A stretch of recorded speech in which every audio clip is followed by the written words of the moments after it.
Ser podcast. Hola, ¿qué tal? Semana de melodramas y carreras que se han quedado descolgadas de la temporada de premios. Llega a Cines Ferrari, la película de Michael Mann con Adam Driver, pero sobre todo con un recital de Penélope Cruz. Con la actriz española, otra vez en el papel de una mama italiana, hablamos de este proyecto y de los 15 años de su Oscar. Además, tenemos nueva versión musical, esta vez del Color Púrpura, la historia de violencia y racismo que ya adaptó Spielberg. Hay documentales muy interesantes como Las cuatro hijas o Mientras seas tú, el testimonio de Karma Elías sobre cómo convivir con el Alzheimer. Y en series conversamos con Vincent Landon de Sangre y Dinero, otro de los títulos del año, y comentamos el regreso de Donald Glover con Señor y Señora Smith. ¡Acción!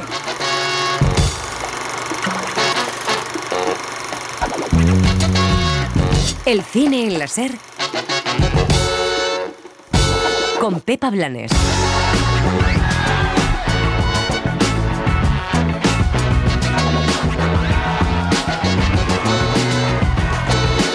Los Goya son siempre la culminación de algo, una especie de fiestas después de que el profesor dé las notas, una especie de cierre de temporada en mitad del año.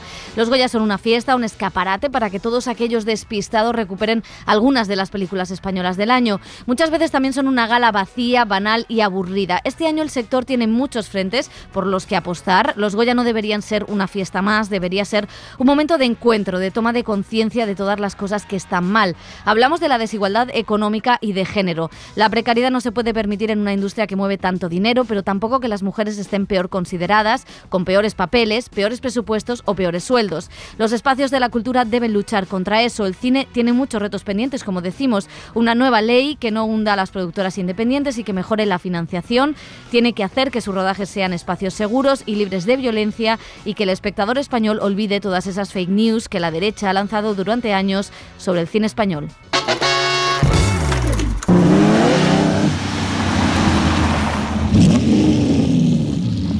¿Qué te parece? No hay cenicero. ¿Eres una primadona? ¿Has intentado echar la ceniza en un coche a 200 por hora? Te estoy ofreciendo un coche nuevo que supera al Maserati. Y una mierda. El Maserati es más rápido y tiene cenicero. Si le añado un cenicero, ¿lo pilotarás en las 1000 millas?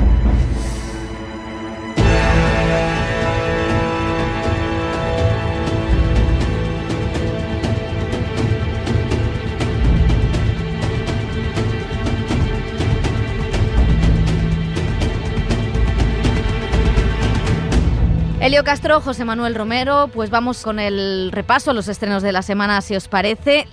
Tenemos nada más y nada menos que a Penélope Cruz. Estaba enamorado. Y sigo estándolo. Te deja en mal lugar, sabiendo que nuestro hijo estaba enfermo, que se moría. ¿Cómo dices eso? A mí me daba mucho miedo él. Yo le conocía ya, porque nos habíamos visto en un par de sitios a lo largo de los años, y a él y a su mujer, y me parecía encantador, pero me daba miedo. Y además había oído cómo era él luego en el rodaje, y ahora ya le digo, pues te quiero mucho, pero me sigues dando miedo, porque es duro, o sea, puede ser duro. Lo que pasa es que él da tanto que luego quieres estar a la altura y darle, o sea, que se vaya a su casa feliz, pero cuando algo no sale, pues hubo un día que en una de las escenas más complicadas que tenemos Adam y yo, hicimos un lado entero como 20 tomas, el otro lado como 15 tomas, y cuando pensábamos que ya lo tenía, dijo, después de comer voy a dar vuelta al otro lado otra vez, y volvimos a hacer otras 15, y nos subíamos por las paredes ya, pero si no lo tiene, no lo tiene. Y yo prefiero también un director que sabes que te va a decir la verdad. Me dan mucho más miedo los que a todo les parece bien, todo está bien. Yo creo que un director no puede tener eso. Ese chico va a heredar nuestra fábrica, nuestro apellido. Porque yo no quiero eso. Tenemos un hijo. ¿Un hijo? ¿2 hijos? 5 hijos. ¿Te crees que no le echo de menos? Voy a verlo cada mañana al cementerio. Yo creo que se reconoce como algo de la época, pero algo que también está aquí. Todos conocemos mujeres que están viviendo situaciones parecidas a la que vive Laura en la película. Y a mí me dio mucha pena cuando empecé a investigar sobre quién era ella y cómo había sido su vida y cómo era ella de verdad, porque había muy poca información y de hecho había muchísima. A mí no me gustaba lo que me contaba la gente en Módena o por la calle, o me iba a hablar con extraños o al mercadillo donde ella compraba, y mucha gente que me presentó Michael que fue importantísimo para mí llegar a ellos, porque al final tuve acceso hasta a cartas de amor entre los dos. Pero lo que encontraba de gente que la conocía más o menos era que le habían colocado un San Benito de era una loca, era muy difícil, la gente le tenía miedo, pero cuando empiezas a escarbar un poco y ves que era una mujer que vivía en una depresión profunda porque había perdido un hijo, porque además su marido estaba construyendo otra vida con otra mujer y llegó a tener otro hijo y vivía en las dos casas, y cuando Laura se enteró, el niño ya tenía, pues no sé si 7 u 8 años. Entonces pasó por cosas muy duras y yo lo que veía cuando investigaba era que no había compasión hacia ella, y creo que a Michael le pasó lo mismo, y eso nos encendió algo como una necesidad de darle una voz a ella que a la vez representa a tantas mujeres en la sombra, ¿no? En situaciones muy parecidas y también al día de hoy. La actriz protagoniza Ferrari, es la nueva película de Michael Mann, el director de Heat, El Dilema. Retrata la vida de Enzo Ferrari, el dueño y creador de esta fábrica de coches, esta marca, obsesionado con las carreras y salpicado también por la mala suerte.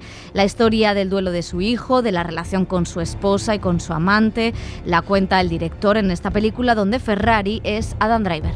Michael and I had met about something a year before, and one always wanted to work with him, obviously. He sent me this, I read the script, and the character was very much what he described. Also just the different relationships he was with different people and how everyone would have an opinion about their version Ferrari, but this one... Y contaba el actor que que por supuesto quería trabajar con Michael Mann, como cualquiera, yo también, Michael, si estás ahí, llámame. Michael. Que le escribió, le mandó el guión, lo leyó, y bueno, pues se trataba de contar la relación que tenía este personaje con su esposa, pero también con muchas otras personas y en un momento concreto, ¿no? De hecho, bueno, el director ha vuelto a rodar después de 7 años sin hacerlo, con 80 años, con una historia que le obsesionaba, la de contar la vida y milagros de este piloto y empresario de una de las escuderías y empresas de automóviles más conocidas, cuyo patrimonio creció al ritmo que crecía, qué casualidad, el fascismo en la Italia de Mussolini, algo que no se cuenta en la película. Michael Mann adapta la biografía de este empresario, omite, como decimos, algunas de esas partes, como esa relación con Mussolini, y hablaba de un contexto del director en Venecia, de por qué le interesaba el personaje y por qué la historia era algo universal. This is 1957. The economic recovery does not happen until 1962, 63. So life is difficult and everything is hand to mouth. And so one or two companies are going to survive. Decía Michael Mann que bueno, pues era un contexto muy complejo, porque era un contexto donde la economía cayó después de la Segunda Guerra Mundial y donde costó muchos años recuperarla, y estaban todas estas empresas, ¿no? Y bueno, pues todo ese halo de mala suerte que rodea a la figura de Ferrari. La actriz, volvemos a Penélope Cruz, no ha logrado entrar en las nominaciones a los Oscar, pero sí a las del Sindicato de Actores de Hollywood, justo cuando se cumplen 15 años de que ganara el Oscar por Vicky Cristina Barcelona. Parece increíble que hayan pasado 15 años, me parece que fue hace 5 o algo así, y siempre digo, bueno, cuando me preguntan, ¿te gustaría vivirlo otra vez? Y sí, pero para enterarme, porque me enteré de menos de la mitad de lo que pasó esa noche, por estar tan nerviosa. Bueno, pues es verdad que 15 años, ¿tú estabas ahí? Yo estaba ahí. Hace 15 años yo ¿Cómo estuve. eras hace yo 15 sí me enteré años? De todo. Estuve en los pre-Oscar, en los post-Oscar y no, porque un día antes además ganó el premio del el Independent Spirit Award.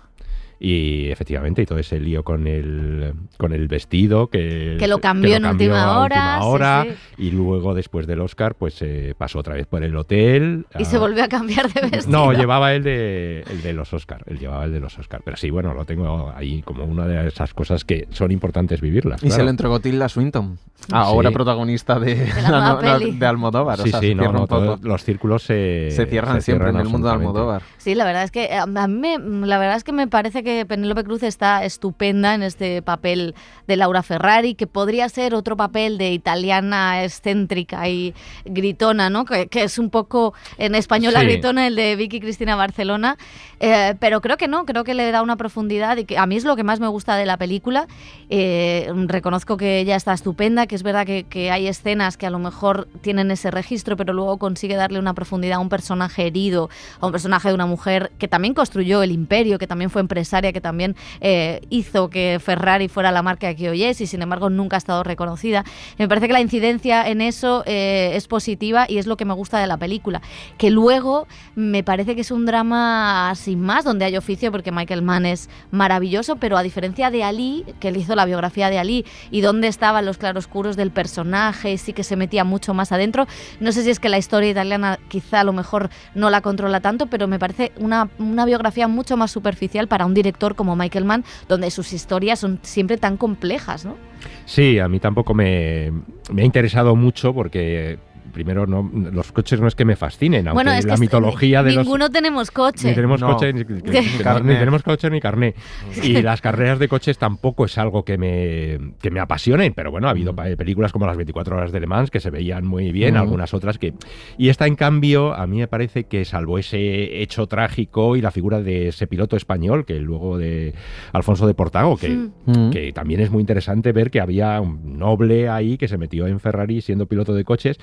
Pero la historia en sí no parece de Michael Mann. A mí la impresión es que no parece de Michael Mann, ¿no? O sea, le falta tensión, le falta un hombre obsesionado con la velocidad, pero luego, dentro de la película, hay otra serie de cosas como su rivalidad con los Maserati, que estaba arruinado, como el intento de que le compre la Fiat, ¿no? O sea que a mí me parece que tiene una serie de elementos que podrían hacer de la historia algo mucho más interesante. Sí. Y luego Adam Driver, que de verdad está haciendo todo Gucci, ahora Ferrari, solamente le falta... Se cabrea con eso. Lorenzo el Magnífico y Versace, ¿no? Hombre, realmente se está haciendo una filmografía de Adam Driver con mejores o peores papeles que dices tú, madre mía, con lo joven, o sea, un actor muy joven, Michael Mann, Ridley Scott, Francis Ford Coppola, Megalopolis es uno de los protagonistas que tú dices, más quisiera alguien tener, haber emergido así como actor joven o de mediana edad con ese currículum. Es verdad que en esta peli es un Adam Driver apagado, o sea, creo que no tiene esos matices el personaje. Es problema de guión, de la propia historia, creo, del punto de vista, del enfoque de la historia, no tanto de dirección, que sí que tienen momentos que están bastante bien. Y luego pensaba que como que había muchas cosas interesantes en la película no explotadas. Lo que tú decías, por ejemplo, de Fiat, que es un poco lo que pasaba con Balenciaga y el Pret-a-Porter. ¿no? De adaptarse a los tiempos. Si nos compra Fiat y hacemos vehículos para que ricachones medianos, no carreras de velocidad de coches, puedan tener un Ferrari y se convierta en un artículo de lujo. Por ejemplo, ese debate me parece muy interesante y sobre todo el meollo de la cuestión es el drama empresarial y conyugal, esa historia de tener al 50% la empresa porque se la pusieron a la mujer por determinadas circunstancias políticas y socioeconómicas y que eso genere esa tensión en el matrimonio, en un matrimonio herido, roto de dolor, con una tercera, que es Shailene Woodley, que la verdad está relativamente mal. Pues todo eso, la película, cuando no va por esos derroteros, yo creo que cuando están Adam Driver y Penélope, la película crece muchísimo porque es el centro y es el corazón de esa historia, ¿no? Esa historia al final de dolor, de ambición, de tira y afloja, de ese amor, porque no están juntos, pero hay algo entre ellos, hay tensión, hay sexo, o sea, creo que ahí es donde emerge la buena historia y no en el clímax, en una carrera y en un accidente bastante truculento y cómo está rodado y cómo lo muestra después, que es el clímax un poco de la película, ¿no? Sí. Y sin embargo me interesa más casi como ese drama thriller entre ellos dos, esa coreografía psicológica que tienen dos personajes muy interesantes, pero no explotados en esta película. No, y luego la parte de la mala suerte. Quiero decir que eso sí que me parece casi como esa maldición, ¿no? De que todos los pilotos, de que todo salía mal, de que la muerte acechaba, quizá porque no habían conseguido el dinero de manera limpia. No lo sé, quizá el karma. También hay algo como de ese baile naturalizado con la muerte en ese mundo, ¿no? Como Sí. que, no sé, en momentos La frialdad los que pilotos... asiste como mueren sus pilotos. Y luego una cosa que, claro, ahora nos parece una barbaridad, y es que las carreras de coches se hacían por carreteras normales, con gente. claro. con gente de Roma a Bolonia. Esta carrera que recrean, la Miglia esta, es que era una barbaridad de carreras, ¿no? Claro, se prohibieron a raíz de este accidente. Bueno, que sepáis, porque esto lo dice Javier Ruiz en muchas de las reuniones, que los Ferrari se venden ahora como churros. No será porque los compremos en el cine en láser, Pues pero hay gente que tienen los algo compra. como el Gucci de Sí. de El Adam otro día Driver, ¿no? estrellaron uno en la Castellana. ¿Es verdad? Un Ferrari. Que es esto un poco como Habrá que preguntarle a Javier Ruiz, que ha sido él. Son un poco como de lujo, pero también como muy aceptados por el rico choni, ¿no? Sí, como sí. Gucci ahora y los chándal. Exactamente. A favor, pero bueno. Yo quiero un Ferrari. Bueno, durante la presentación nos vamos a poner serios de la película en Madrid. A la actriz también le preguntábamos por los casos de agresiones sexuales en la industria del cine y el camino para erradicar esos comportamientos. Ella desveló que estaba trabajando en un documental que algo tenía que ver con esto. Estamos muy lejos por llegar a un lugar de igualdad, pero no, yo contestando a esto no me gustaría que fuera una respuesta que hace referencia solo al mundo del cine.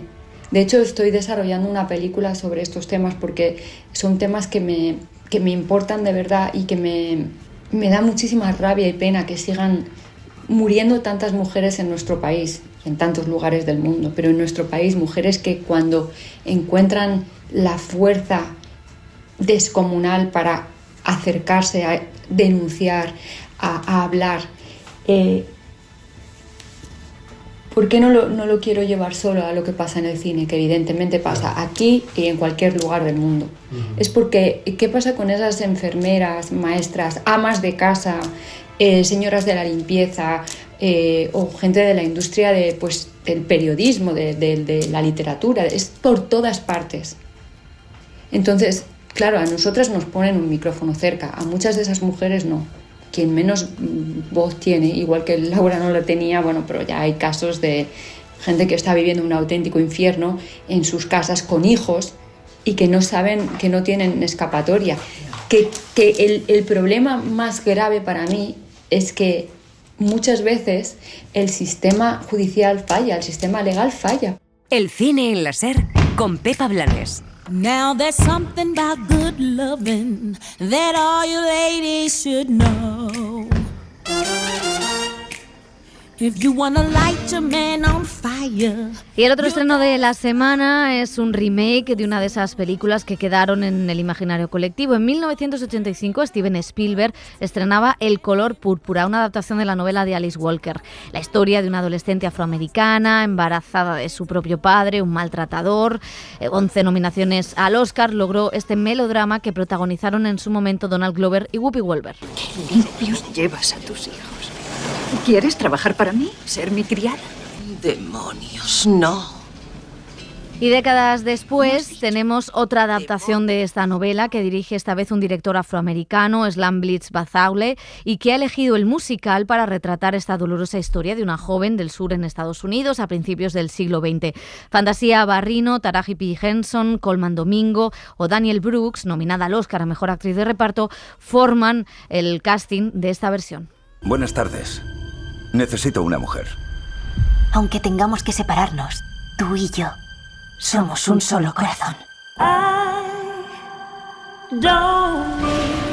¡Fuera de mis tierras! Te escribiré todos los días. Solo si me muero dejaré de escribirte. I don't need you to love.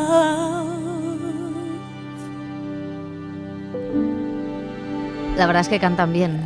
Sí. Bueno, claro, lo mejor de la película son las canciones. Es alucinante lo bien que cantan todos los actores. O sea, creo que no hay un musical donde todos los intérpretes tengan ese dominio, ¿no?, de las voces. Luego ya hablamos de si la mejor manera de contar esta historia era el musical o no, que entiendo que la decisión viene por rebajar la dureza de la propia historia, pero a mí me parece un poco de opereta falsa, ¿no? Bueno, es un dulce acaramelado envuelto en azúcar y y con un final bastante pues simplista, ¿no? Me parece a mí. Bueno, primero hay que recordar que El color púrpura, como decías, 11 nominaciones y Spielberg se fue de vacío en una de las mayores humillaciones de la historia de los Oscars. Es que, el de vacío es un término que nos gusta, a pesar de David Trueba, que nos va a matar. Sí, no, pero es que fue tremendo, ¿no? Porque es que eso, se presenta con 11 nominaciones a los Oscars en una época... Bueno, es verdad que los Oscars So White que vino después, pero bueno, estaba Whoopi Goldberg nominada y muchas nominaciones, Oprah. En fin, y que salga ahí de vacío, ahí diciendo con un sopapo en la cara, vamos, fue tremendo. Y la verdad es que yo creo que esa película, 10 años después o 20 años después, se hubiera visto de otra manera y hubiera habido por parte de la Academia muchos más reparos en que fuera premiada en algunas categorías. Y bueno, y esta película, lo mejor son las canciones, el gospel, el soul, algunos números musicales, pero me parece que incluso los números musicales se separan, se convierten en videoclips. Son poco espectaculares, ¿no? Sí. Y un poco fuera de la trama de la película, no se integran demasiado dentro de la película. Aún así, pues yo creo que yo iba con bastante reparo a ver y por lo menos la resistí bastante bien. Yo creo que gracias a la música. A mí me costó. Y conociendo la historia. Sí, ya conocías la historia. Pero incluso es más suave, me parece a mí, que la versión de Steven Spielberg. Sí, un poco más, lo que quiere ser un poco más luminosa, ¿no? Sí. Creo que coincidimos con eso, o al menos en esta época en la que también, bueno, asumir por parte de la comunidad de Hollywood afroamericana contar sus propias historias. De hecho, Spielberg y Oprah Winfrey están detrás como productores de esta versión. Les ha caído por lo mal que tratan o las condiciones, las condiciones laborales a las actrices que, claro, decían menudas pijas pidiendo más camerinos. Creo que la queja era un poco por si fueran actrices blancas no hubierais puesto estos camerinos, ¿no? Pero bueno. Sí. Y bueno, y creo que el elenco está bien, ¿no? Es verdad, Daniel Brooks está bien, son papeles también un poco estereotipados, esto lo hablábamos, la joven que hizo de La Sirenita también tiene en la primera parte el papel, Taraji P. Henson siempre es esta cosa arrolladora que tiene, ¿no? Como diva del jazz de Colman de la Domingo, época. que es su año. Domingo, que también está nominado al Oscar por Rustin, por una historia con la que dialoga de alguna manera, pero es verdad que no voy a hablar de frivolidad, pero sí que es extraño ver violaciones de un padre a una hija, violencia machista, maltrato. Incluso la historia del lesbianismo está súper Sí, claro. Y a los 30 segundos estar bailando con tu hermana, yo te voy a hacer feliz, quiero una vida mejor. Entonces sí que hay algo como que no está integrado. Coincido que creo que parte de la culpa puede ser también lo que dice Elio, ¿no? Que creo que dice ser un musical, pero no está integrado en la historia a la hora de contar la historia, sino que son como pequeños insertos, partes dentro del drama. Entonces queda un poco extraño ponerte a bailar entre segmentos de drama. Y ahí yo creo que se cae un poco la película y más con una historia conocida. Totalmente de acuerdo los tres. Pues hablábamos de los Oscar, se estrena en cines uno de los documentales nominados, Las cuatro hijas. Es una de las propuestas más originales que vimos en el Festival de Cannes y que mezcla documental con ficción o recreación, personas reales con intérpretes. La directora tunecina Kauter Benhania se obsesionó hace años con la historia de Olfa, es una mujer de Túnez que perdió a 2 de sus 4 hijas porque se fueron a luchar con el ejército islámico. Para contar esa historia de dolor, de guerra, de memoria, de mujeres heridas, decidió recurrir a 2 actrices para interpretar a esas 2 hijas ausentes.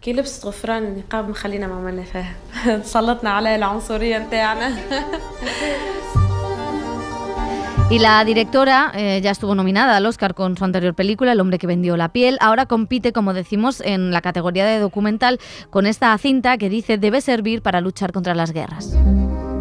J'ai écouté une interview d'Olfa. À l'époque, elle a rendu publique l'histoire de ses filles. Escuché una entrevista a Olaf en aquella época en la que ella hacía pública la historia de sus hijas y sentí enseguida un impulso, una intuición que me decía que había una historia interesante que contar.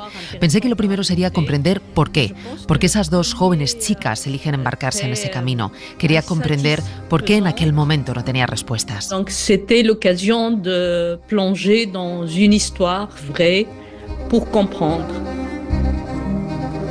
J'ai commencé à filmer un documentaire normal. Comencé a rodar un documental normal, pero no funcionaba. Estaba perdida y me costó encontrar la forma correcta de contar la historia. En esos años intimé mucho con Olaf y con sus hijas, porque era la única persona que no las juzgaba. Me gané su confianza, fui su única amiga.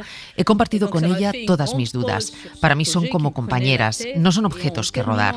Pero ya iba a abandonar el proyecto, rodé mi película anterior, El hombre que vendió su piel, y vi que el deseo por contar esta historia era todavía mayor. Me interesaba el pasado y eso no lo podía contar sin las recreaciones. Una fórmula que es un cliché en realidad. Busqué entonces a 2 actrices para las hijas ausentes y para mí era importante también encontrar una actriz que hiciera de espejo de Olaf, porque es un personaje lleno de contradicciones y escondía su personalidad. No es ficción, pero tenemos actrices y eso ha dado un intercambio muy libre entre personajes y actores. Où les vrais personnages dirigent les acteurs et les acteurs leur posent des questions. Je pense que dans les conflits, la souffrance est globale, hommes et femmes. Creo en los conflictos, el sufrimiento es global para hombres y para mujeres. Es verdad que a mí lo que me interesaba era el relato de las mujeres, que no es lo típico, porque en general siempre las historias de este tipo hablan de los hombres. Efectivamente, para las mujeres hay una dimensión más fuerte, pero creo que los conflictos traen miseria para todo el mundo. Mais je pense que les conflits, c'est la misère pour tout le monde. Au fait, moi, j'aime bien m'affronter aux clichés. Me gusta confrontar los clichés. Cuando nos adentramos en la vida de alguien, yo no pienso si mis espectadores van a ser occidentales o van a ser japoneses. Yo no funciono así. Hago una película teniendo en cuenta mi mirada y soy consciente de los clichés. Pero no soy una ingenua y sé que la mirada occidental está condicionada por el cine americano, donde los árabes siempre son el personaje secundario, nunca el principal, de modo que pierden la complejidad de esos personajes protagonistas. D'un personnage secondaire. Oui, bien sûr, c'est important. D'ailleurs, ça sert à ça, en fait, tous les circuits. Le film a eu sa première à Cannes. Es muy importante también haber estrenado en Cannes, porque esa ventana para este tipo de cine funciona. Los directores no hacemos películas para nuestros amigos. La ambición de todos es que la gente las vea, y el Oscar aumenta el interés en torno a una película, sobre todo una película independiente y documental que está subtitulada en árabe en un mundo donde solo se valora el entretenimiento. Entertainment et tout ça. Donc, ça aide, oui. Pues Katia Benjania en una apuesta radical, o bueno, una apuesta compleja porque es un tema muy duro, donde metes actrices, donde se le podía ir por todos lados. ¿Qué te parece, José? La verdad es que es súper interesante lo que hace el artefacto, ¿no? Porque estás todo el rato viendo un documental y una historia real narrada en 2 partes por la propia directora y por la protagonista, por esa madre, pero incluso la madre tiene una actriz sustituta por si no aguanta las escenas de claro, color. Ella decía que más que eso era que Olfa era un personaje que ya se estaba interpretando a sí misma, que había dado tantas entrevistas que en realidad, cosa que es muy curiosa porque habla de quiénes somos, incluso de cómo actuamos constantemente. Entonces decía, Olfa no estaba contando la verdad, Olfa ya estaba cometiendo, como repitiendo las mismas comidillas que no eran ya real, ¿no? En un personaje, ¿no? Entonces es interesante todo el dispositivo, en el sentido de que cuando Olfa tira para el frente y cuenta la historia, y cuando dice no,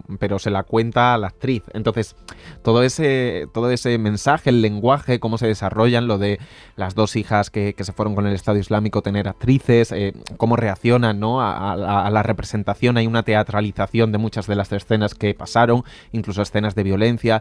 La propia historia de esta familia, que es una comunidad, se han convertido en una comunidad cerrada de mujeres que echaron al padre, que lo odiaban, que no quería tener sexo con él, luego un novio que hubo por ahí de la madre. Siempre el mismo hombre el que siempre aparece. Es el mismo actor. Creo que es súper interesante lo que tiene. Y luego creo que no hubiera funcionado tanto la propia historia, que tiene mucho potencial, si hubiera sido una historia más, aparte de lo cinematográfico, ¿no? Del dispositivo de radicalización de chicas o chicos del Estado Islámico. Creo que el contexto político y sociocultural de ese momento en Túnez es muy interesante, porque justo es la primavera árabe, la revolución. Y lo que no quería, o sea, lo que se propugnaba desde las instituciones es que no llevaras el hijab y el niqab ¿no? O sea, que las mujeres no se taparan.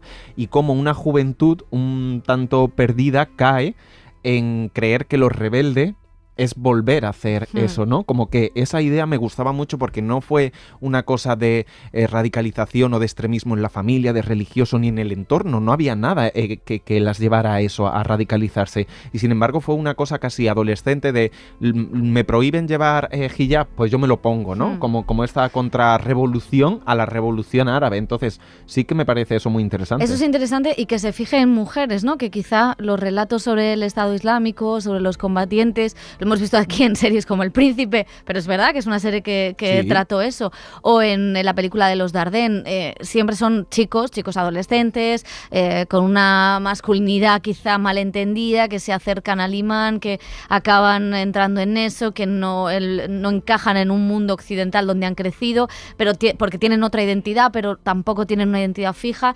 Entonces, claro, ese concepto de qué es la identidad y de cómo agarrarte a cosas que bueno, pues a priori desde Occidente podríamos decir que son perniciosas, y sin embargo para ellos son parte de una identidad que se les niega porque tampoco se les permite ser la otra identidad, me parece muy interesante.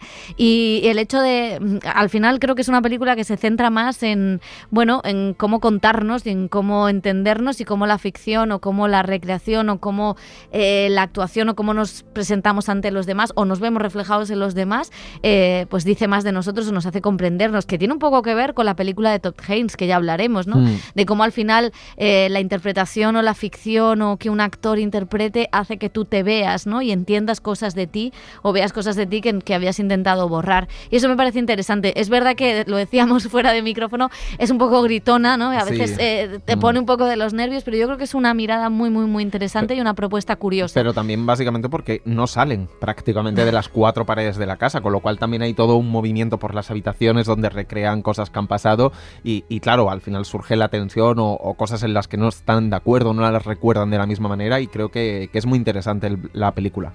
El cine en la SER con Pepa Blanes. Un día me capturan una cosa, otro día otra. Es muy perverso. Otro día otra, y luego muchas que no me doy cuenta y que digo, ahí va, esto también, y esto. O que me dicen, ¿no te has dado cuenta que te acaba de pasar esto? Y tú dices, no. Es un desconcierto. Es el aquí y ahora más presente que nunca, pero es engañoso, es mentira, no es voluntario. Eso que tanto ambicionamos, el aquí y el ahora, los actores, aquí y ahora, con la emoción, todo bien puesto, ¿no? Venga, y ábrete. Pero es mentira. Yo no elijo mi aquí, ni mi ahora, ni nada.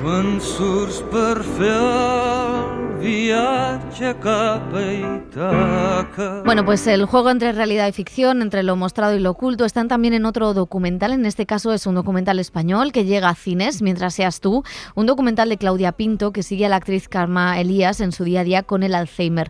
Es un recorrido por su carrera, por sus personajes, en una película donde todo se desvanece y que está nominada al Goya.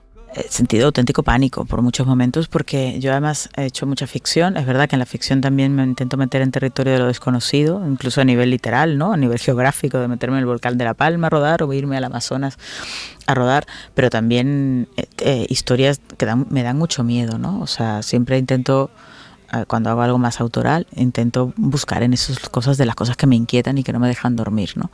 Y claro, a mí la enfermedad de mi amiga es algo que me inquieta y que no me deja dormir. Entonces, claro, de repente me da igual si es a través de la ficción o de la no ficción. Si el hecho es poder estar y hacer, y luego hemos visto tal acogida ante esto, en el momento en que Carmen lo cuenta, a partir de ese momento te das cuenta del eco que tiene. Claro, y haces consciente la necesidad que hay de hablar de la enfermedad, de las enfermedades mentales, de que hay 900.000 personas enfermas de Alzheimer y otras demencias en este país, que muchas están en silencio, que les da pánico contarlo, decirlo, asumirlo, aceptarlo y acompañarlo también, ¿no? Bueno, pues la verdad es que es una película preciosa, que indaga en la enfermedad, pero también en el poder de la actuación y de la creatividad, y de la necesidad de seguir, ¿no? Es una cosa... Sí, y además que te atrapa desde el principio. Si no conocieras el caso, o sea, ver a esa joven actriz que le preguntan en un programa de televisión, ¿a qué tienes miedo? Dice, a quedarme en blanco, a no saber mi texto. Muy fuerte. Y eso es lo que le pasa, y luego vemos inmediatamente como en la película Las consecuencias de Claudia Pinto le va pasando eso, se va quedando en blanco, ¿no? Y luego el desarrollo de la película es que te provoca muchísima emoción, muchísima ternura, pero que tiene esos temas que decías tú que también son importantes. No es un biopic de Carmen Elías, no habla solamente del Alzheimer, sino habla de la vida de una actriz y de incluso cómo prepara los personajes, cómo esos personajes del pasado tienen que ver con su realidad presente, ¿no?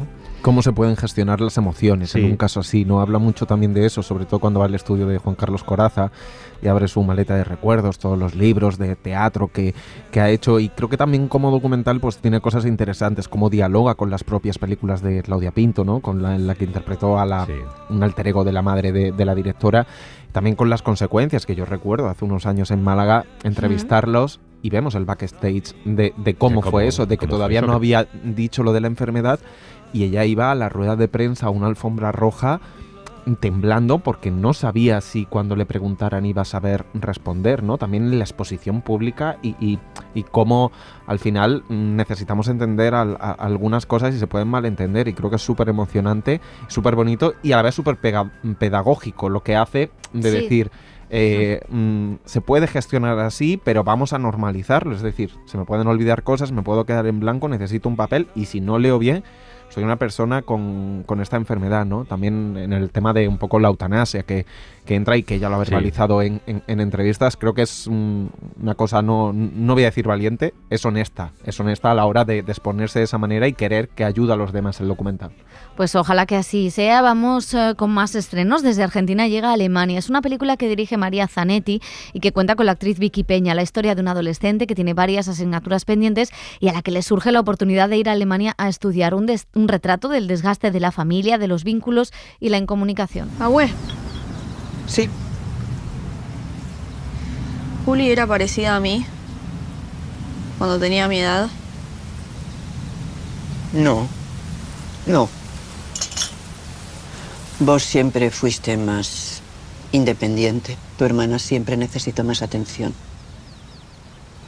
Es más parecida a mí. ¿Y cómo es estar internada? Puede ser desgarrador, pero a veces es la única salida. Cuando tu cabeza es un incendio, el amor no alcanza.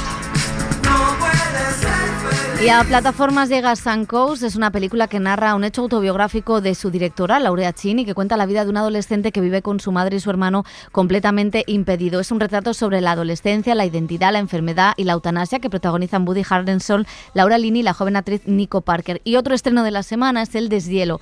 Es una historia con un adolescente que regresa a su pueblo natal con un bloque de hielo en su automóvil.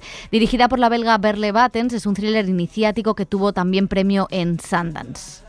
Yo conozco un juego del internado, pero necesitamos una chica. Yo soy una chica. La otra chica. Vale, dinos, ¿qué es lo peor que has hecho? Y de terror tenemos La piscina. Es una película de Bryce Maguire con Wyatt Russell y Kerry Condon sobre una estrella del béisbol con una enfermedad degenerativa que se mudan a una casa con jardín, pero la casa está encantada. Necesita una reforma, pero no tardarán en comprarla a este precio. Y por último, un reestreno. Vuelve a los cines Dune, la primera parte de la saga de Denis Villeneuve, para calentar motores ante la llegada de la segunda entrega, que se va a estrenar en apenas unas semanas, con Zendaya, Timothée Chalamet, Austin Butler, Florence Pugh y, por supuesto, Javier Bardem. No tienes que impresionar a nadie. Sabemos que eres valiente. Debes actuar de forma simple, de forma directa.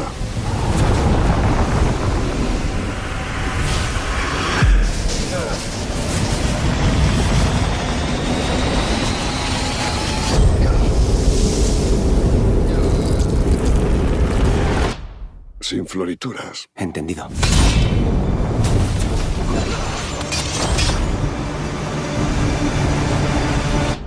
Sin florituras.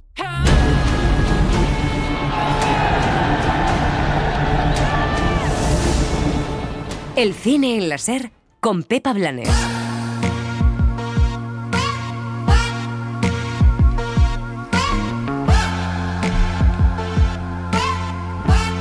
Las series.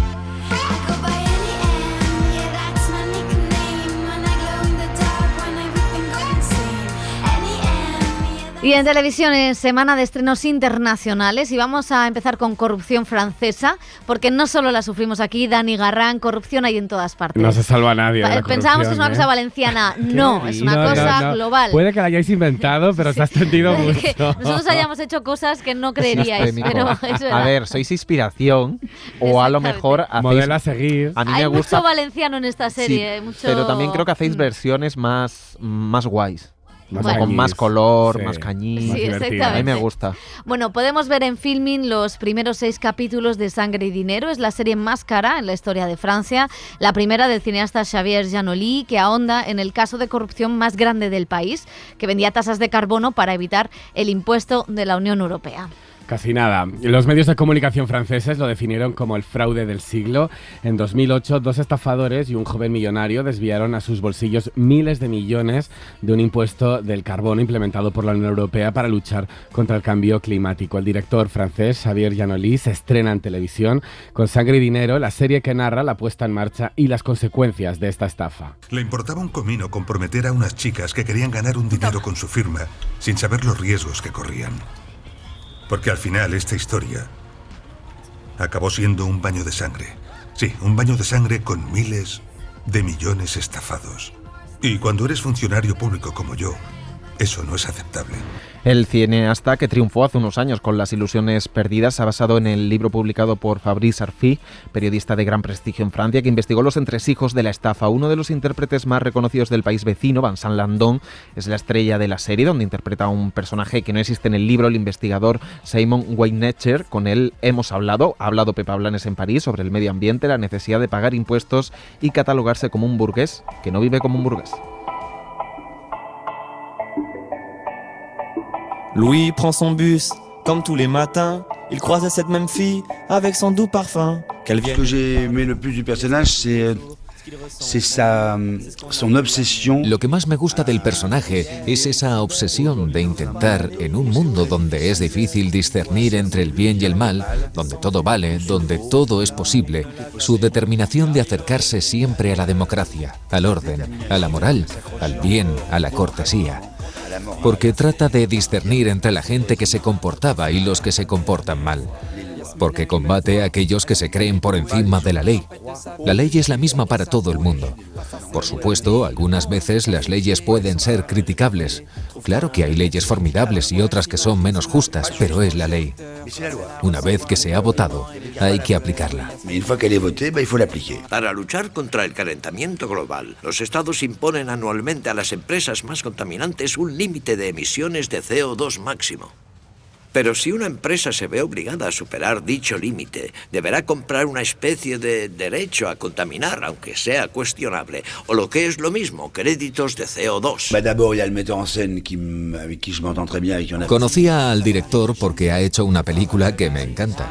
Es una historia de 12 horas. Es una película larga, más que una serie. Es una película dividida en 12 pedazos. Hay un personaje fascinante que me encanta, que tiene los diálogos muy bien escritos y que vive situaciones formidables. Es una suerte hacer una película así. Es raro encontrar un proyecto tan grande como este. No todos los actores tienen esta gran oportunidad y yo no la podía dejar pasar. Todo ese dinero robado al Estado se traduce en menos recursos para hospitales, justicia, educación, carreteras. Por ello, la lucha contra el fraude fiscal, contra el fraude del IVA, contra el blanqueo de capitales, se ha convertido en una cuestión primordial y esencial para la democracia. Para mí, alguien que no paga impuestos me parece alguien que no es respetable. ¿Qué mensaje envía alguien que no paga impuestos? Creo que nos dice que se la sudan los hospitales, que se la sudan las enfermeras, que se la suda la policía, la educación, la escuela, que se la sudan los bomberos, los carteros. Sin embargo, si esa persona está en un incendio, va a querer que los bomberos vengan a salvarle. Si está malo, querrá ir a un hospital. Hay que pagar impuestos. Por norma general, la gente paga impuestos. Son solo algunos que se creen por encima de todo, pero es la ley. Yo los pago. Me gusta pagar impuestos. $1 billón. Es el volumen anual de dinero negro integrado en la economía mundial, según un estudio del FMI.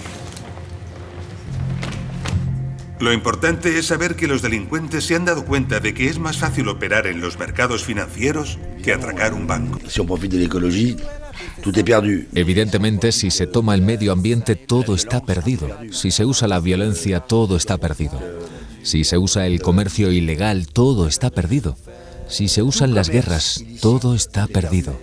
Ganamos dinero haciendo la guerra. Es terrorífico. Es la gran enfermedad de este mundo. Hay algo nuevo en esta serie, que es esa tasa al carbón, que es terrible. Estoy de acuerdo en que si acabamos con la ecología, es que vamos a acabar con todo, con la Tierra, con el mundo, con el planeta. Es terrible. La planeta. Es terrible. En las partidas de póker hay algunos que son jugadores y luego hay apostadores. Un apostador es quien quiere ganar. Un jugador no. El jugador quiere perder. El sueño de un jugador es perder mucho dinero y después remontar un poco y perder menos dinero. Yo soy una mezcla de los dos. Soy un burgués que vive como un no burgués. Y soy un no burgués que vive como un burgués.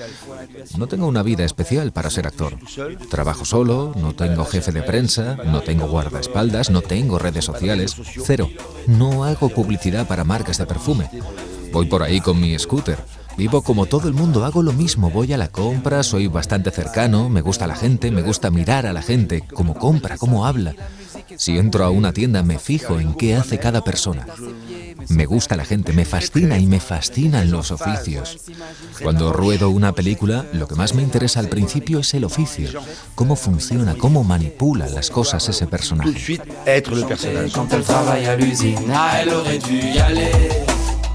Bueno, pues yo soy muy fan de esta serie, soy muy fan de Vincent Landon. Como él, yo también pago mis impuestos. ¿Eres burguesa, Remedio? No soy burguesa. Pero algunas veces no sí. No todavía, no soy burguesa, soy working class. Pero cuando vas, cuando vas en la App Store, sí. El App Store es parte del trabajo. Burguesía por ahí dura. Bueno, luego siente la culpa. Exactamente, siento la culpa de comprar Apple, el iPhone, exactamente. En Zara no compro, fíjate. Bueno, vamos a seguir. Algo es algo. Vamos a seguir. ¿Qué os ha parecido este thriller? Muy bien, me ha gustado mucho. Creo que es un thriller muy absorbente, que está muy bien montado en todas las capas de personajes que se presentan. Y también muy fan del personaje de Vincent Landon, me parece. O sea, ¿cómo no vas a tener empatía, ¿no?, con este señor que al final va descubriendo que todo es un gran engaño?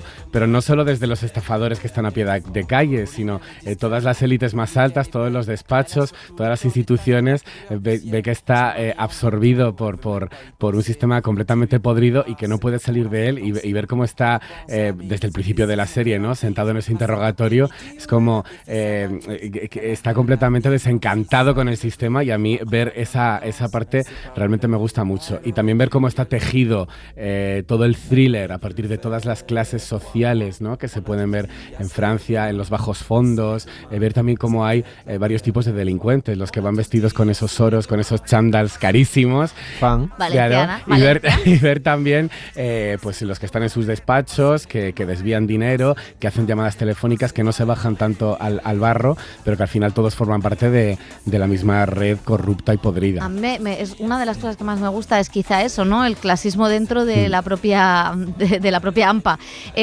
Sí que hay algo curioso, y es que, claro, se centra en la comunidad judía. Tanto en los árabes judíos de Túnez que viven en Belleville, que es un barrio multicultural, donde las cosas funcionan con unos códigos diferentes, a esos judíos que son una élite empresarial, financiera, ¿no?, y que dominan pues parte del tejido financiero de Francia. Y otra cosa curiosa que hace que el thriller sea un poco distinto a quizá otros thrillers de corrupción o de un policía que investiga, ¿no?, que en la estructura es más parecida, es que el contexto es el de la crisis económica, ¿no?, en el del hundimiento de todo un sistema, y eso me parece que hace que todo sea todavía más doloroso, ¿no?, esas ventas de la ecología, y visto desde ahora, ¿no?, porque en aquel momento el cambio climático era importante, pero no era vital como lo es ahora, ¿no? Entonces el ver que desde algo que deberíamos, no porque nos vaya a salvar, sino porque nos va a matar menos, deberíamos cambiar, y sin embargo como a raíz de eso también hemos metido la corrupción, ¿no?, como el ser humano es corrupto desde inicio a fin. A mí me gusta mucho, me parece que está muy muy bien interpretada y me gusta sobre todo todos esos matices en pequeñas cosas de la sociedad francesa. Estamos en febrero. Serie del año. No, por favor. Una de las series del año. Está muy bien. Es muy buen. Es demasiado pronto, pero no, es muy buen thriller. Está muy bien construido, está muy bien escrito, muy bien interpretado, está muy bien armado. Es potente, es contundente en la dirección, en cómo lo plantea. Creo que abre muchísimos temas. Es súper interesante eso que decía Pepa, lo de las tasas de carbono, cuando están en una conferencia y anuncian esto, ¿no? Que no va a haber impuestos entre la comunidad económica. Y ya alguien está visualizando la estafa. O sea, es increíble. Esa rapidez mental. ¿No? O sea, se levanta a aplaudir porque ha visualizado cómo hacer dinero. Yo creo que si hiciera una estafa sería porque no me entero, no porque tuviera esa capacidad mental de montarla. Somos carne de estafados. Y soy valenciana. ¿Qué está pasando? Pues que hay que entrar. Atrás, te faltan oros y chándal. No, pero y me sobra Apple. Sí, no, pero es muy interesante también lo que comentabais, ese trasvase, ese intercambio entre los niños de papá, los nuevos ricos, ¿no? Que exhiben su lujo, y ese delincuente común de las calles que entra a lo grande, ¿no? Entra a los grandes negocios y donde ve dinero explotable. También toda esa red de empresas pantallas en paraísos fiscales, en países asiáticos, y cómo se firma y cómo te dan casi un pendrive para hacer transferencias. O sea, creo que es muy, muy interesante. Y luego también la creación de esa figura de un poco de la policía económica, de alguna manera, ¿no? No adscrita a la policía, porque también sospechas que en la policía puede haber una connivencia de corrupción, sino más suscrita a aduanas. No sé por qué. Sí, o sea, como que tienen muchas cosas, muchos de dónde estamos, de cómo se hacen las cosas y de cómo a veces tenemos la sensación, bueno, a veces no, casi siempre, de que los pillos siempre van por delante de todos de las instituciones. Quedan otros 6 capítulos porque la serie se ha dividido en 2, no temporadas. Es una, me lo dijo, lo siento, película para televisión. Toma. ¿En serio? Sí. Vincent Landon es un hombre de otra época, ha estado con Estefanía de Mónaco. ¿Y te dijo película de 12 horas? Sí, me dijo película de 12 horas, entonces todo está bien. Bueno, no es el único estreno internacional que ha llegado en los últimos días, porque no sé si os acordáis, pero hace casi 20 años Angelina Jolie y Brad Pitt se conocieron en la película Señor y Señora Smith. Ahora se estrena en Amazon un remake en formato serie.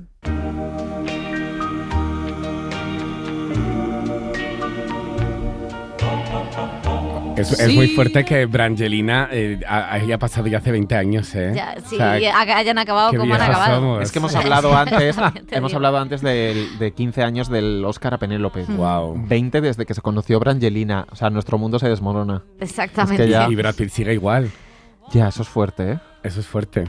Bueno, vamos a seguir. Después de años de rumores y de cambios en la producción, ya está aquí el reboot, el remake de Señor y Señora Smith en formato serie. En principio, la idea era unir a Donald Glover y Phoebe Waller-Bridge como guionistas, ambos triunfando en aquel momento en la ficción con Atlanta y Fleabag, respectivamente. Después de meses de conversaciones, concluyeron que no podían trabajar juntos, y Glover continuó el proyecto con Francesca Sloan, una guionista con la que ya había trabajado precisamente en Atlanta. En este remake desmontan la película, que era bastante obvia y muy taquillera, para lanzarse a un juego de tonos, apariencias y secretos en torno a 2 agentes secretos interpretados por el mismo Glover y Maya Erskine. ¿Has matado a alguien? No, a nadie. ¿No? No. ¿Y tú? Parece que sí. Un poco, sí. No es cierto. Sí, tienes ojos de asesina. ¿Eso qué significa? De depredador, que tienen los ojos algo más juntos. ¿Qué? Las presas separados, depredadores juntos. A lo largo de los 8 episodios conocemos la historia... A ver cómo tienes los ojos, José. No eres asesino. Claro, vamos, yo. Eres más presa. Y tanto, te digo yo a ti que sí. Decía que son 8 episodios y a lo largo de esos capítulos conocemos la historia de estos 2 protagonistas solitarios que han renunciado a sus identidades para convertirse en compañeros tanto de espionaje como de matrimonio. Matrimonio fingido que luego va creciendo la tensión. Cada capítulo cuenta con una misión diferente, con estrellas invitadas como Sarah Paulson, John Turturro, también en la nueva de Almodóvar. El prota de Almodóvar. Y Wagner Moura. En el primero también está nuestro querido Alexander Skarsgård, que dura muy poco, también hay que decirlo. Bueno, veremos si se convierte en el éxito que Prime Video lleva tiempo buscando, pero por ahora las críticas han sido muy positivas. Yo estoy muy a favor. Me gusta mucho lo que hace. Además es que son muy cabrones, permitidme la expresión, porque empieza con un guiño súper noventero, machirulismo, o sea, con una escena que luego luego veremos si tiene relación o no con el resto de la trama y veremos por qué está ahí, que es la de Alexander Skarsgård, pero luego todo lo que es la historia de esta pareja o de estos dos individuos que se meten en este embrollo, me parece que le quita toda la chorrada, toda la cosa épica o de acción y centrarlo en lo que es la construcción de una pareja, la confianza en una pareja, en cómo confías en el otro, en las expectativas que te pones cuando ves a los demás y adentrarte en un trabajo donde haces caso a todo lo que te digan, ¿no? Porque también es una serie que habla de nuestra servidumbre a las empresas, ¿no? O sea, me parece que es una serie que parece una chorrada, pero en realidad está hablando de muchas cosas y lo hace con muchísimo humor. Ellos dos tienen un carisma espectacular. Creo que habla también del racismo, creo que van metiendo de una manera muy civilina muchas cuestiones que creo que afectan a una generación de creadores y me ha parecido muy, muy, muy interesante. Y luego no sé si es mi mirada o lo que sea, pero es que me parece súper sexy. Es decir, ellos dos no son pibones, no son Brangelina. No son Brangelina, no son... No. Y ahí está también la gracia. ¿No? Sí, ahí está también la gracia de decir, podríamos haber puesto una buenorra, podríamos haber puesto un buenorro, no, vamos a... O sea, y sin embargo, en la relación entre ellos me parece súper sexy, o sea, me creo totalmente esa tensión que hay entre ellos. Yo no me creo esa casa, ¿de dónde ha salido esa casa? Bueno, claro, pues son asesinos a sueldo, pero, o sea, me creo todo eso. Y la historia me gusta mucho y lo que tiene todos esos temas que comentaba Pepa, pero... en el fondo es que me entretiene. Es divertidísima. Y se van moviendo, tiene tantas conversaciones, tiene muchos gags, se van acercando, ese tonteo, esa tensión, ese toma y daca. Luego la tontería un poco de qué estamos persiguiendo, como con los ojos a ciegas, ¿no? Como que no saben a quién van a llevarle una caja, por quién tienen que hacer algo y cómo va siendo todo un poco entre absurdo, pero... súper contemporáneo, hablando de nuestro tiempo. La verdad que a mí me ha gustado y tengo ganas de terminarla. Sí, a mí también me ha gustado mucho. Yo creo que no es la típica serie de acción de las que ya hemos visto mucho en Prime Video. No sé si os acordáis de Citadel, esa serie que quedó muy en el olvido, o de Jack Ryan. Yo creo que estaba buscando un poco ese punto y lo ha conseguido. Me la tengo pendiente todavía, no me he puesto con ella.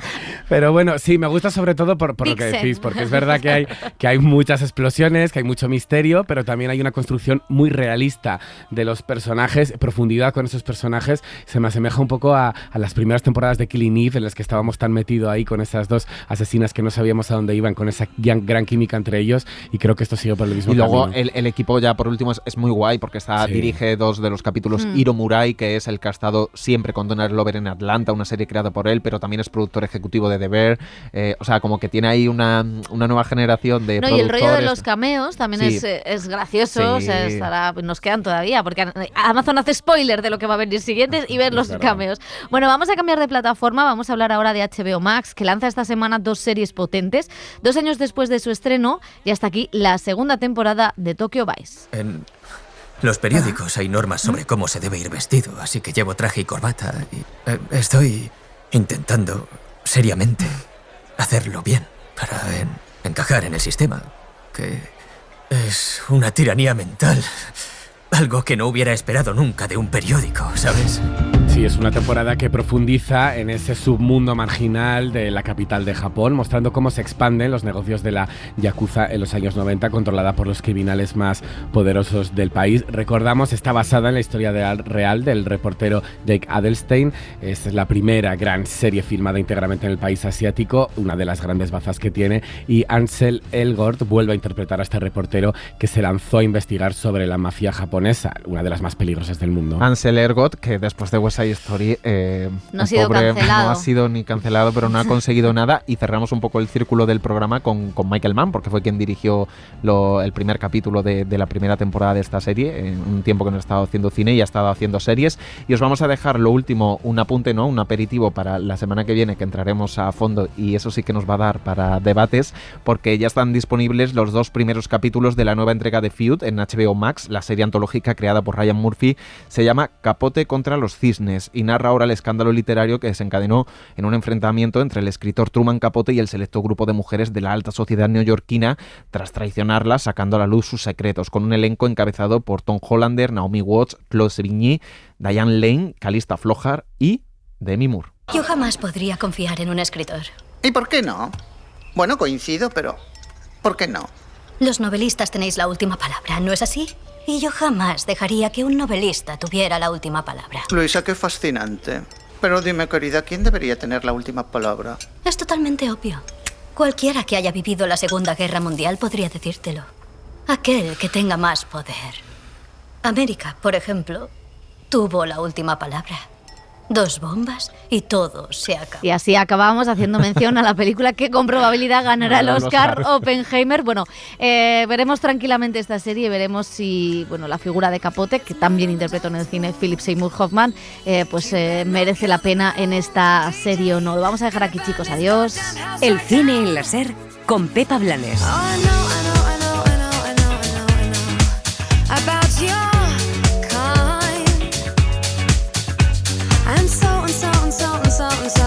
So I'll have to play.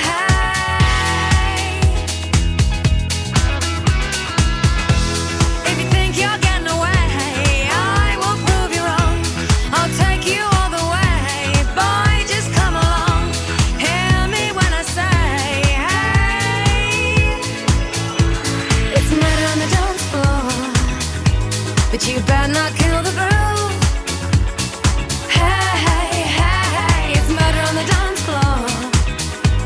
You better not steal the moves, DJ. Gonna burn this goddamn house right down. Suscríbete al Cine en la SER. Escúchanos en directo en la SER los sábados a las 7:30 de la mañana y los domingos a las 3 de la madrugada.